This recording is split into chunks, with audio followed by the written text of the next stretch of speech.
बघा, टॅलीचं चांगलं एक उदाहरण दिलं तुम्ही आणि मी आणखी एक एक्झाम्पल ॲड करेल डिजिटल इंडियाचे. आता मी जेव्हा लहान होतो ना, तेव्हा आपण जितके काही आपले सरकारी महकमे असायचे, ते सगळं कागदाने कामं व्हायचे. नंतर वर्षानुवर्ष जेव्हा मी परत यायचो, मी फिरायचो आणि बघायचो माझा सख्खा चुलत भाऊ सरपंच आहे गावाचा. तर ते मी त्याच्याबरोबर बघायचो काय होतंय काम, राईट? आणि मी काय नोट केलं, हळू-हळू सगळे कामं आपले डिजिटल व्हायला लागले, राईट? पहिला टप्पा काय होता, की लोकांना माहीतच नव्हतं की डिजिटल काय करायचं. त्यांना वाटायचं हे खूप कॉम्प्लिकेटेड आहे, आपण हे सरकारने माझ्यावर थोपलंय वेगळं. 1-2 वर्षानंतर मी काय बघितलं, प्रत्येक सरकारी पंचायतच्या बाहेर एक छोटा एजंट बसलेला आहे. एजंट म्हणा या एक कम्प्युटर ऑपरेटर म्हणा, तो बसलेला आहे. तो लोकांमधचं डिजिटल कामं करायचे. जे आपण घरात बसून आपल्या कम्प्युटर करतो, ते तिथे करतो, कारण लोकांकडे कम्प्युटर नाही, त्यांना दुसरं माहीतही नाही. थोड्या वर्षानंतर मी काय बघितलं, की लोकं स्वतः करायला लागले. या कॅफेमध्ये जाऊन या त्यांच्या काही ह्याच्यात पण त्यांना ॲक्सेप्टन्स झाली, की हे डिजिटलमध्ये सोपं आहे, ईझी आहे आणि फटाफट कामं होतात. नंतर आता मी काय बघतोय, आता स्मार्टफोनवर कामं व्हायला लागले. स्मार्टफोन सगळ्याकडेच आहेत, राईट? तर असं नाहीये, की आपलं जे रुरल इकॉनॉमी म्हणा, या शेतकरी म्हणा, या जे काही रुरल एंटरप्रेन्योर्स म्हणा, ते डिजिटली इलिटरेट आहेत, असं नाहीये.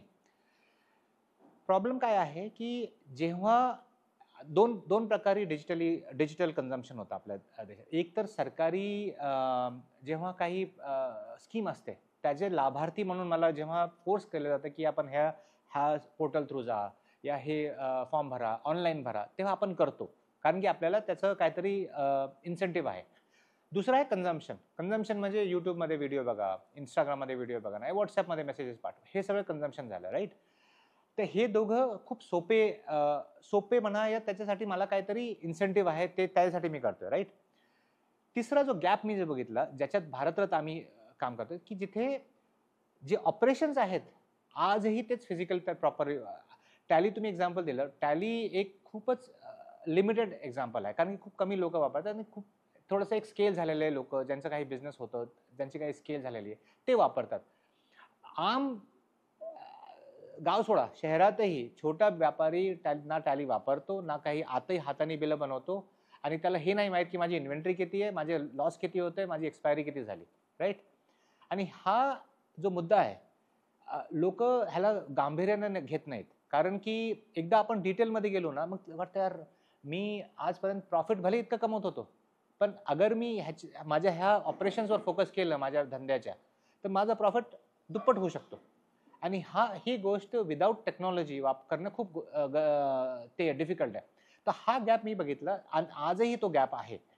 आणि तर डिजिटली लोकं वापरतायत. फक्त तो गॅप आहे, ते जिथे त्यांची लाईफ सोपी होऊ शकते, जिथे त्यांना त्यांचं ऑपरेशन्स म्हणा या त्यांचं बिझनेस म्हणा, ते आणखी एफिशियंट होऊ शकतं. त्या कामासाठी लोकं आजही गांभीर्याने सॉफ्टवेअर वापरत नाहीयेत.